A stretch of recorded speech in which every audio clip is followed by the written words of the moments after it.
All right, y'all. Well, obviously you know why you're here, so we won't waste time. We'll jump right in. We're going to put some life back in this boat motor cover. This boat motor cover is the absolute perfect video to show y'all how we do this so you can do yours at your home, your house yourself.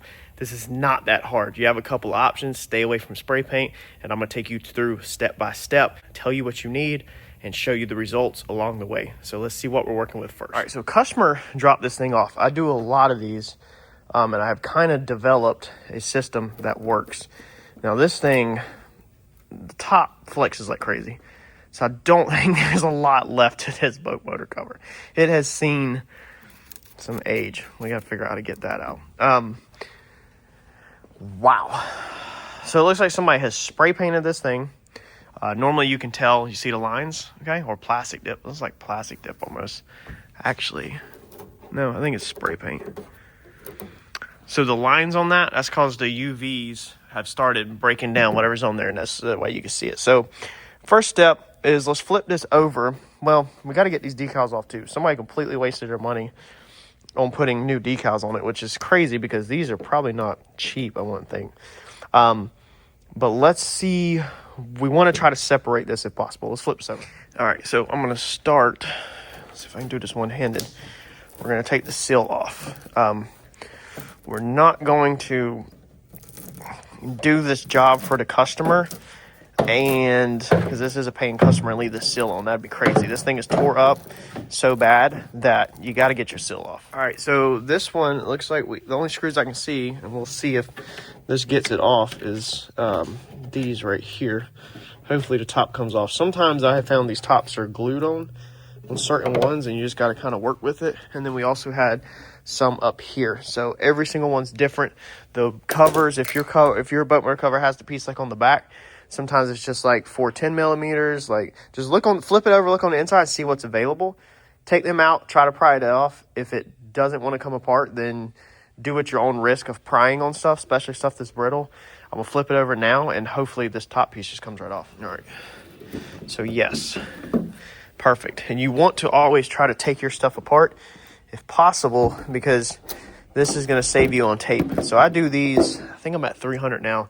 I restore these, and I have perfected how to do these extremely fast and not waste a bunch of material and time. And that's why I just go ahead and break them apart, because now we don't have to do no tape work. So it looks like this back piece on this one will come unscrewed.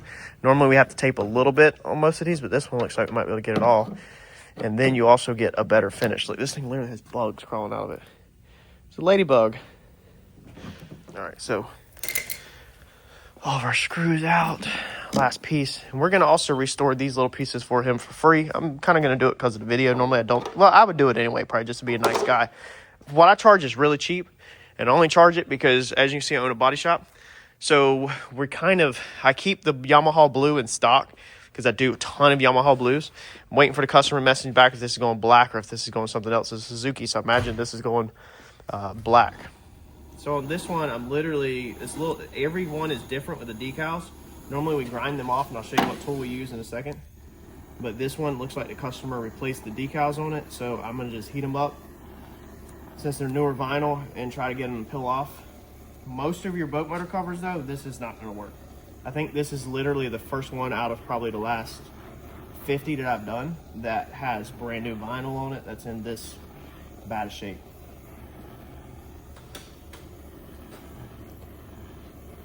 Normally we grind the decals off.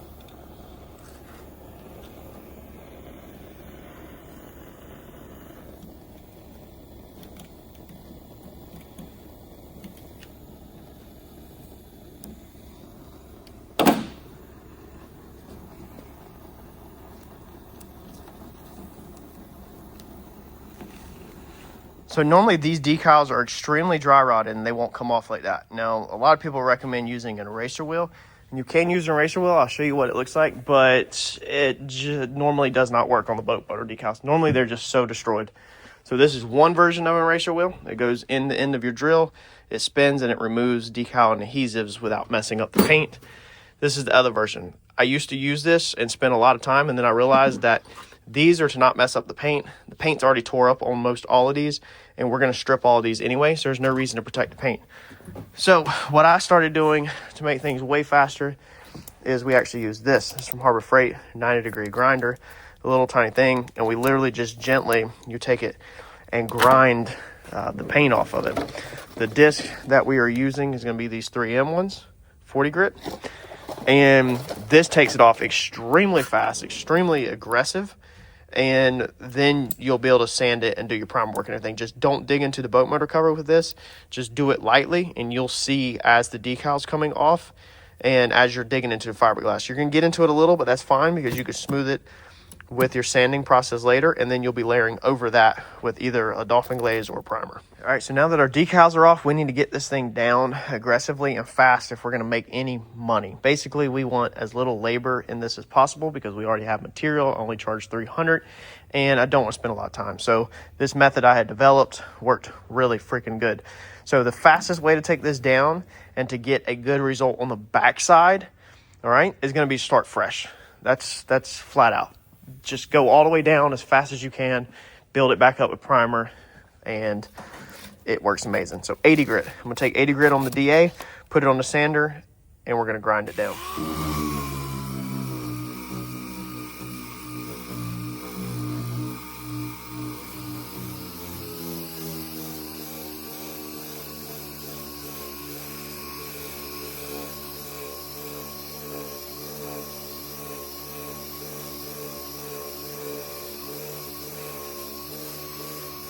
All right, so to get to this point, this is 80 grit all over, and I'll explain these differences here in a second. It took 38 minutes pretty much to be exact. Pretty big mess, but this stuff come off pretty quick. Now I did hit up in here a little bit just because of all this flaking paint, so if you don't get it off now, then when you go to paint, all of this stuff right here can just fall into your paint job if you don't mask this up. And we're gonna, in a later step, wash this, Scotch-Brite this really aggressively, and blow off with the air blower any of this loose stuff up here. But we do need to put paint and primer up in here because if you recall with the grills, you can see it. So we're going to have to kind of get the loose stuff up in here, but we're not going to spend like no detail hardly up here because of the price point. So this is only $300 all over for this whole thing. So we're not going to get carried away in here. We're just going to make it look nice. The sides of this, surprisingly, has a very good foundation. How you can tell is when you start sanding, you're going to immediately see that if the paint is tore up, it's just going to fall off. Like it's just going to freaking crumble. It's going to flake off. That 80 grit is just going to eat it off like crazy fast. But when you start getting on a good foundation, it's really going to slow down. Now, change out your paper. If your paper will dull pretty fast if you're working with spray paint or anything like that. Change out your paper. If you're still going pretty slow, like it's not taking off as much as it did in another location, then you probably have a good foundation. All the tops, you know, were just, I mean, they just rolled off. Also, anytime you have a little area like this, the sandpaper's only sitting on this little area because it's at an angle, it's going to take it off a lot flatter. So that's about the angle of that top right there. And then it switches to flat, which brings me to the next thing. Don't go across your body lines right here like that. Okay, so if that top's like that, the bottom's like that, you don't want to be on that body line because this is so fragile. This, I don't know if it's fiberglass 100%. Comment in below if you know what this stuff's made out of. It's almost like foam. It's not like normal traditional looking fiberglass. Maybe it's just rotten fiberglass, but it will take that body line away really fast. So don't do that. Stay on the correct angle of this and the correct angle of this. As we come around to this side, it was just, again, rolling the paint off super fast. And that's because it was so dry rotted from the sun exposure and UV that it crumbled. Now here is where the factory decals were. The reason why these stayed is because the decal was over it, laminating the paint, protecting the paint underneath it. So where the UV rays got through the paint into the boat motor cover, it damaged all this paint. It did not damage this because of the decal. Now if your decals were on there and they were not vinyl like ours, which again, 99 out of 100 times you're going to have some busted decals, take that grinder, get all your decals off first, and then you won't see this. All of yours is going to be sanded smooth. And I'll try to do a later video. I know we've done some other ones to show a different boat motor cover when we're doing maybe the decals. A lot of these are put in order on this channel and playlist. We're painting videos and help videos. So browse the channel by playlist and find some stuff that helps you. But that's the reason why you can still see the outline of this. Now, it's very important as we move forward, we will discuss primer steps because you can't have shrink back. We're going to move on to this one. This one is pretty busted. So it should go pretty freaking fast. And then once we do that, we need to clean up the little lip where the seal's at, because this is so dirty and nasty before we move into primer. All right, so we've got our top all done, and we've went around the edges with 80 grit by hand. So all of these edges, we took a piece of hand sandpaper. If you try to do these edges with a DA, it's going to eat right through this this material it's made out of. This stuff is very soft. It's almost like a hard sponge. Very porous and soft. Up here, I've just kind of went over it the best I can with some 180, or, well, I said 180, 80. I've done everything with 80, not 180, correction, 80 grit. Just kind of went over it, kind of knocked some stuff loose. I'm going to try to blow it off now, and then maybe just get all the loose stuff that I can off of it. I've also knocked down all the edges by hand, basically like this, just run over it just to get any loose paint off the edges. You don't want to take the DA on the edge. And the only thing we got left is that little lip down there, and then this thing is ready to go into the booth.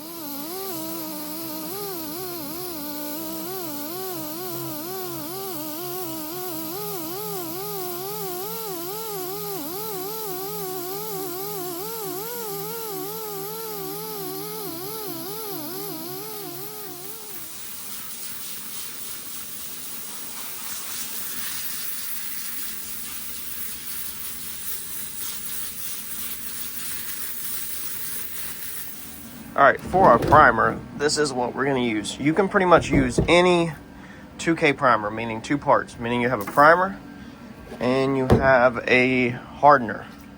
Okay, 1K primer would be rattle can. This is E-coat, but it'd be rattle can. This is one part to put this on. This is not 2K E-coat. This is 1K E-coat. This is one part. All right, we're talking primer, not E-coat. Just an example. So 2K primer, hardener, primer. Makes sense? Any brand. This is the Vitec I'm using. You kind of want a high build primer. This stuff is not necessarily as high build as some other stuff I was using, but this stuff is a really good bang for the buck. So it's not expensive at all. And it literally, I don't go through a gallon of this, but maybe every 2 months at that. So it lasts me. It does really good for what I do. This stuff mixes at 4:1. Most of your primers are going to say it on the side. If not, you can get your tech data sheet from the supplier, and it'll tell you what you're going to mix. On your cup, you have mixing ratios. There's 8:2:1, 5:2:1. And remember, we're looking for 4:1. Okay, 4:2:1, 4:1:1. So we're going to use this 4:1:1. Yes, this cup is clean. It's just like 100 years old.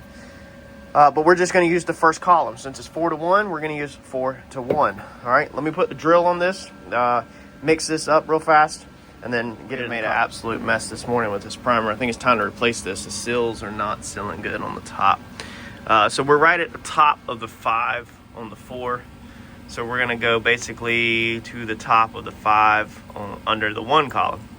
So you're just going to match your steps, 5 to 5, 7 to 7, 3 to 3, etc. That's how you get your 4:1 ratio.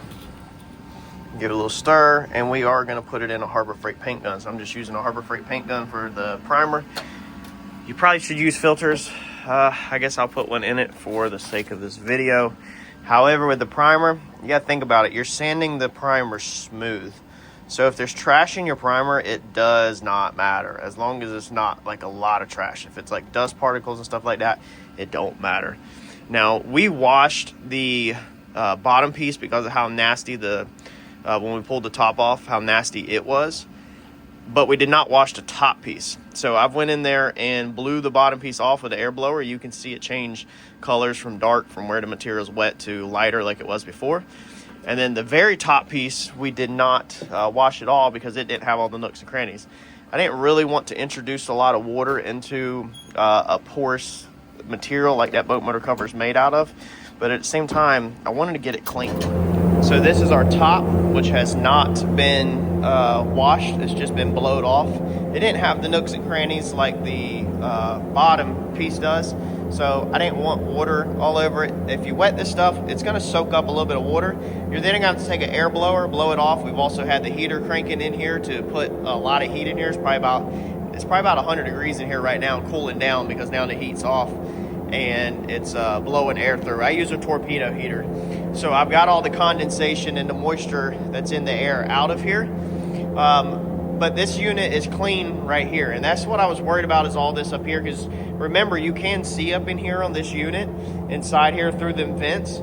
So we've got to at least get it slightly smooth and shiny in here. We don't need to do detail work because you're not going to really see it. It's going to be a black cover. It's going to be dark inside this cubby, but we've got to at least get it where the paint's not all flaking off. So this thing is clean, smoothed out, 80 grit. We did not step it down to 180 only because this material is so dry rotted that we don't, look, a ladybug's running out, that we don't want to keep taking material off of this one. Every single cover I do is case by case. Man, they're coming out the woodworks.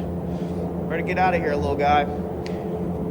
Every single one is case by case, because some you can 80 grit and then 180. Other ones I just 80 because I don't want to keep sanding the fragile stuff that's left. You could also probably use like a fiberglass on this to re-fiberglass it all, but I've had great success with this primer. We're gonna put 3 coats of primer on this thing.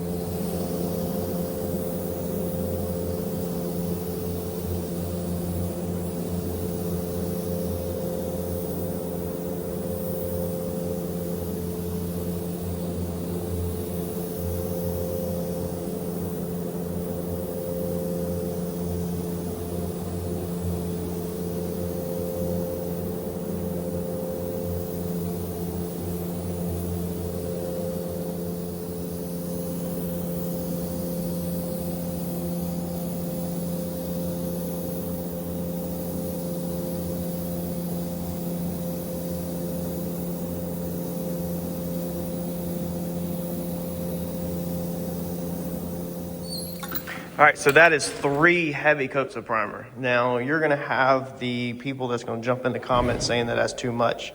And I'm gonna go ahead and tell you that it is too much primer.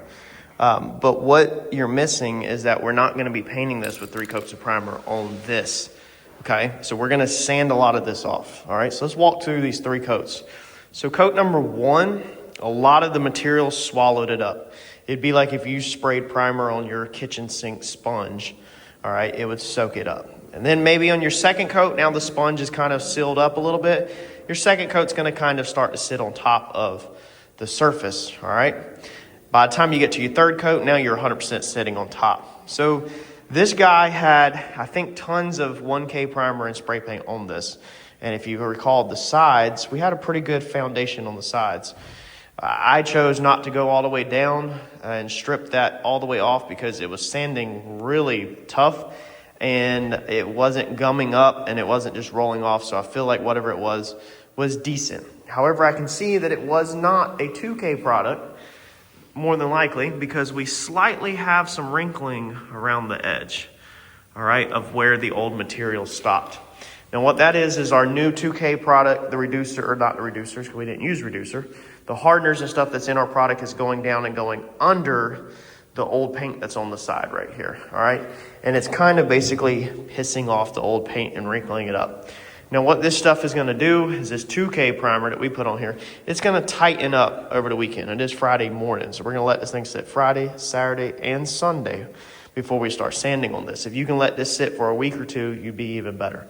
But we've got to let that primer tighten up. Monday, we might put this thing in the sun, honestly, and not even sand this thing until Monday afternoon. And that would give us basically 4 days with 1 day of sun exposure the whole entire day. This stuff needs to shrink back, is what it's called. Tighten up, shrink back, as all products do. If you just rock and roll next day on sanding this and painting this, then by the time you put this thing on your boat and the sun is baking down on it, and now the sun is going to shrink back the clear, the base, and the primer, now you're going to see the outlines. And what it's going to end up looking like is this right here. So do you see how you can see the outline? That is where the paint we talked about a few minutes ago was still on there, all right? So this in here is at a different level than this. So this up here is farther in than this. This has 3 coats, this has 3 coats. So what will end up happening is this will probably remain with about 2.5 to 2 coats of primer on it by the time we get done sanding, whereas this will have maybe 0.5 worth of primer left on it, maybe half of a coat. And then that will get them where they're equal on the same plane and the same height. So all of these areas that are sticking out, same thing with body work, they'll get more primer removed than your low spots. This is where I said if you wanted to re-fiberglass or gel coat this whole thing or whatever before you did this to really lock that down, you definitely could do that. It's going to turn into a runny mess and it's just going to be a nightmare. I've had great success. I'm going on 10 years of doing boat motor covers this way, and we live 10 minutes from a beach in Wilmington, North Carolina. And a lot of these are out there that I have done over the years, and I've had zero callbacks so far at all doing it my way. So I'm going to continue doing it my way and continue to get the results I get. That's kind of understanding your primer steps. We're going to use guide coat now. This is going to allow us to see our highs and lows and flaws in the paint when we start sanding this thing Monday afternoon. So we're just going to go ahead and apply this, and this hides freaking everything like from the camera. That's the reason why I wanted to show y'all it before, because it doesn't help to hide anything from you, because if you're trying to do this at your house, then when you see that, you might freak out, and there's no reason to freak out. Just let your product shrink back. They also make a product called Slick Sand, and it's basically like liquid body filler. Okay, it will spray like the thickness of a credit card. It's really thick. You got to have a paint gun that has a larger nozzle that will spray it. I don't really like the stuff. I'd rather just use multiple layers of primer. If we go to sand this and my wrinkle edges are still showing, we'll see here at the end of this video when we go to sand, then we will sand everything smooth and we'll coat this thing one more time with primer to lock down all the edges. But if we sand this and it's just all smooth and we no longer see our edge, which is what normally happens, then we'll be good to rock and roll. All right, so we are sanding this morning on the boat motor cover, and if you recall, we just put 3 coats of primer on it. So this morning we're cutting them coats of primer off with 320 grit paper on the DA. None of these steps are wet. If you're wondering, we're not wet sanding anything. This is all dry sanding. We're gonna 320 and we're gonna go straight into paint. So we're not gonna be stepping up to 400 or 600 or anything crazy like that. This is not hard. You can do this yourself. Let me show you. So you're going to be looking, you'll see little defects. I'm about to throw you on the camera stand, and as I'm sanding, you'll see defects. Now this right here is where I have sanded all the way through the primer and started back actually hitting the black or the fiberglass that's underneath it, which is fine because we're still sealed up and we haven't cut all the way through and we still have a nice coverage on it. You can just start to see it come through the primer. So that is how much that we're literally taking off. Like I said, just that little bit of sanding, you can see there's just a thick dust everywhere. So we're taking a ton of this primer off. Everything has sat over the weekend, shrunk back, and now we're going to just sand until this thing is slick, and we'll look for little imperfections. If you see a black dot, then that's your guide coat there, and you'll keep sanding until that black dot goes away unless you start seeing fiberglass or stuff under it. Then in some situations, the flaw may be too deep where the primer's not going to take it out, and you might need to address it with a little bit of dolphin glaze or a little bit of putty. Normally, 3 coats of primer though, normally you can get it.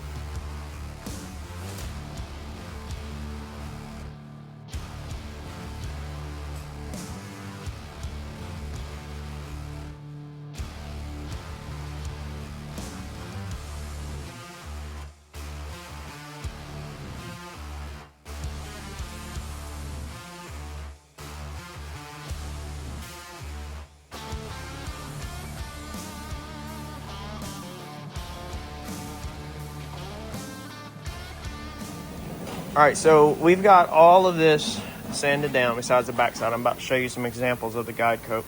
So all of this down here, it's not guide coat. That is where we sanded a little extra of the primer off. Remember how it's kind of tore up across the bottom? I think I showed that.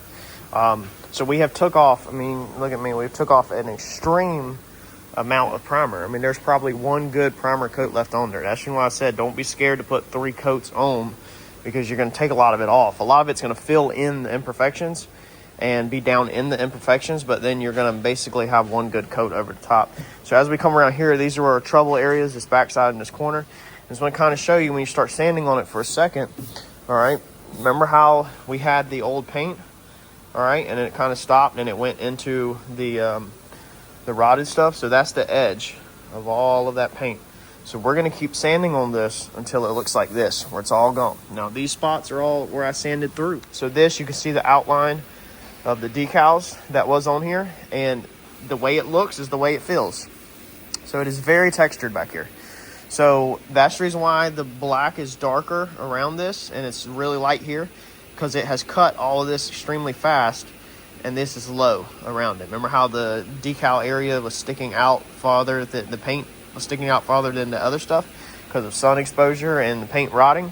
So that's what we're looking for now, is we're going to actually probably end up sanding 100% of the primer off of these areas. I'll show you before we start painting, to get it to where it matches the same height. So by the time you get this area to match this area is going to have to go down farther than this area is going to have to stay out. But you still got to get it where it looks like this. It's probably going to have some cut throughs on the back side, but let me sand this out and then I'll kind of show you.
All right, we're rolling straight into this with a base coat. So it's going to be 9300. That's the brand code. This is just straight black on this one. No metallics, nothing added to it, just straight up black. So we're going to lay base coat, probably about 2 or 3 coats, probably 2 coats of base coat, and then we'll roll straight into the clear coat.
All right, this is where a lot of people get crazed. First off, your base coat, just get the cheapest base coat you can get. Base coat doesn't matter. It doesn't provide UV protection.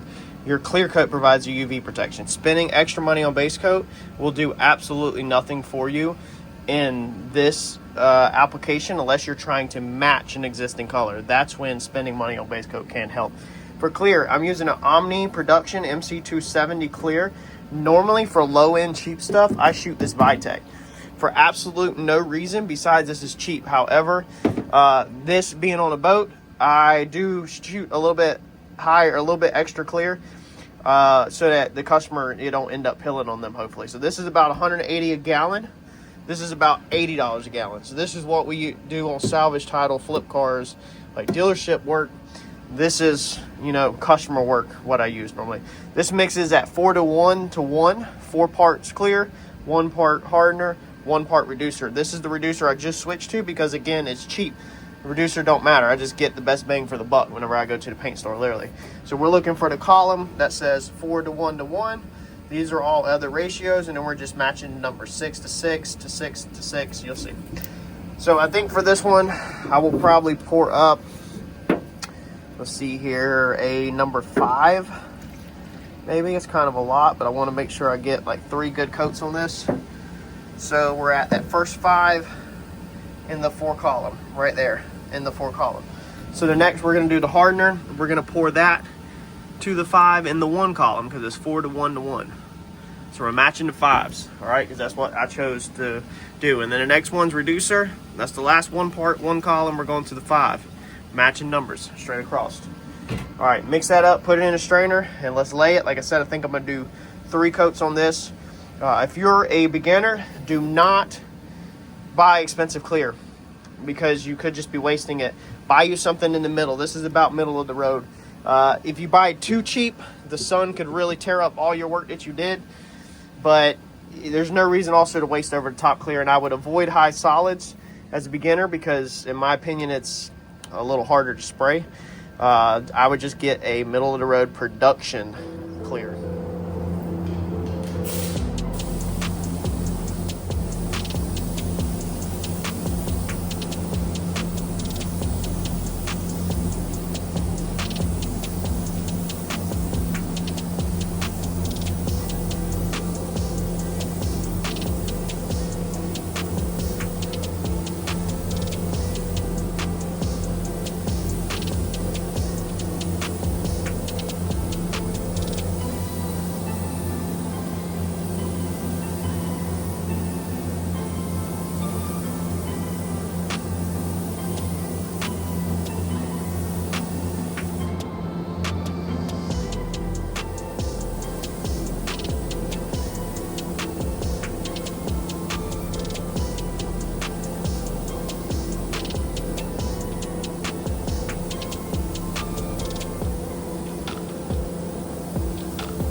All right, let's see what we got. We ran this earlier. We've kind of let it sit.